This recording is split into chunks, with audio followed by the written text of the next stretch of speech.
सन 1494 ईस्वी में तुर्कमान कबीले से आए कारा के सुल्तान कुली को बहमनी सुल्तान मोहम्मद शाह लश्करी ने सिर्फ कुतुबुल मुल्क का ओहदा ही नहीं दिया, तेलंगाना का तरफदार भी बना दिया, गोलकुंडा की जागीरदारी भी दे दी। सुल्तान कुली एक बहादुर सैनिक था, योग्य शासक था, कुशल भवन निर्माता था।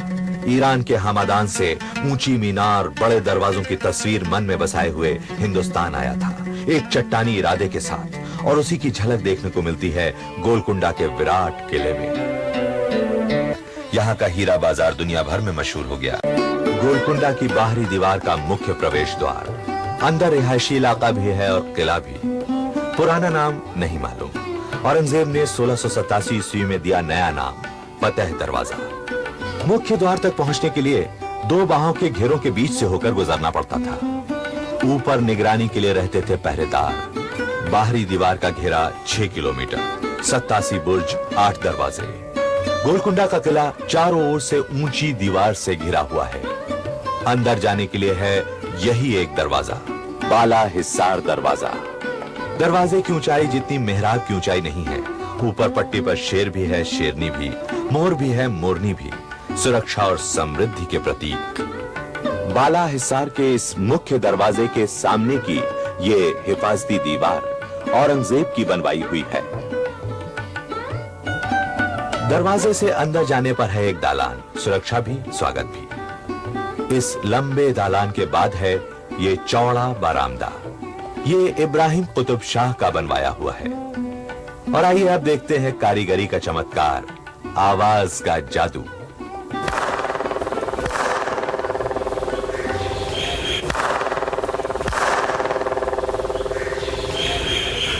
आवाज का ये इशारा 435 फीट दूर उस बारादरी पर साफ साफ सुना जा सकता है।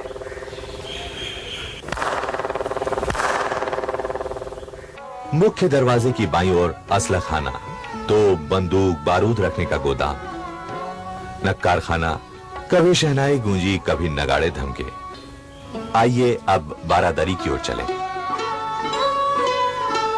सामने कचहरी और दोनों ओर पहरेदार। इस दुर्ग को बनाने के लिए पहाड़ के पत्थरों को काटा नहीं गया। वे जिस अवस्था में भी थे, दीवार बनाने के लिए उनका इस्तेमाल कर लिया गया।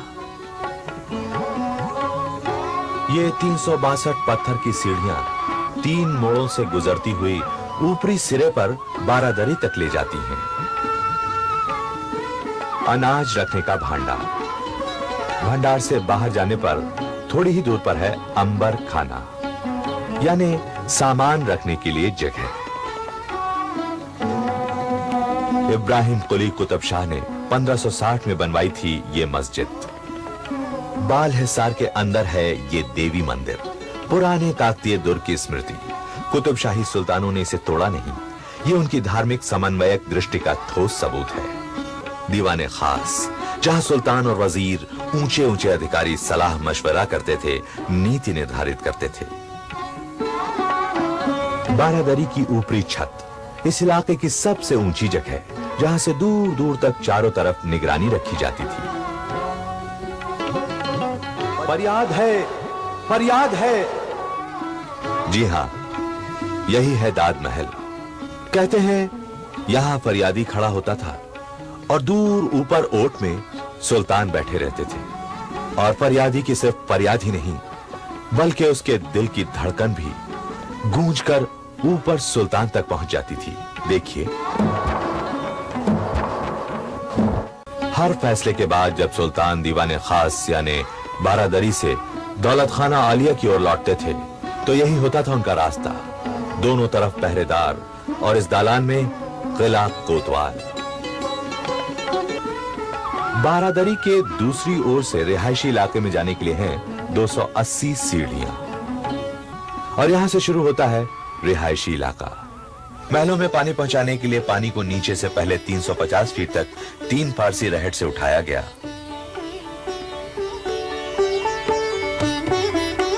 फिर मिट्टी के पाइपों से हर मंजिल पर पानी मुहैया करा दिया गया।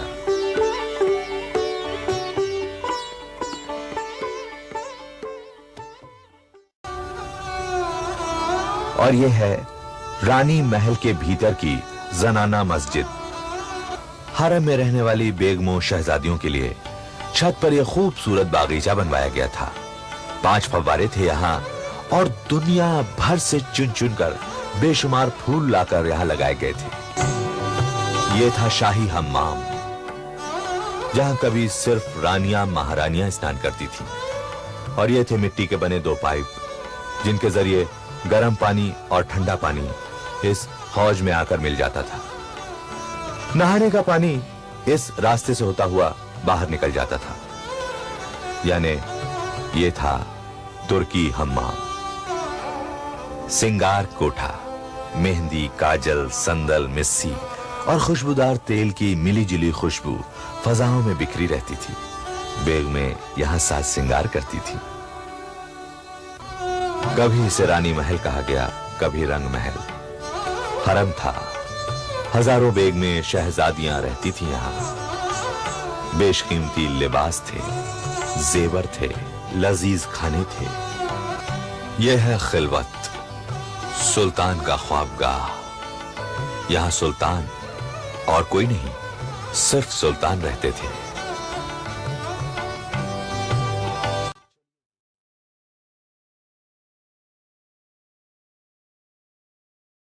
सन 1687 ईस्वी अब्दुल्ला पानी सरदार खान ने दगाबाजी की, किले का दरवाजा खोल दिया। औरंगजेब किले के अंदर आने में कामयाब हो गया। तानाशाह बंदी बनाकर दौलताबाद के किले में भेज दिया गया। पुरखों की कब्रों के बगल में तानाशाह को दफन भी नसीब नहीं हुआ। हालांकि राजधानी हैदराबाद चली गई थी, पर सभी सुल्तान आखिरी पड़ाव के लिए यहीं लाए जाते रहे।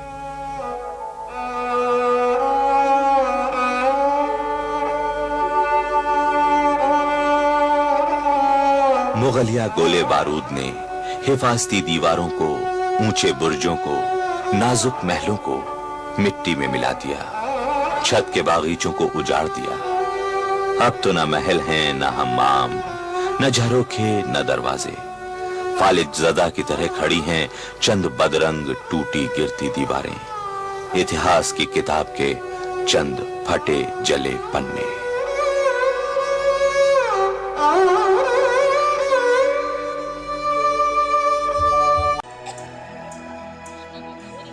एक गुलशन था जलवानुमा इस जगह, रंगो जिसकी दुनिया में मशहूर थी।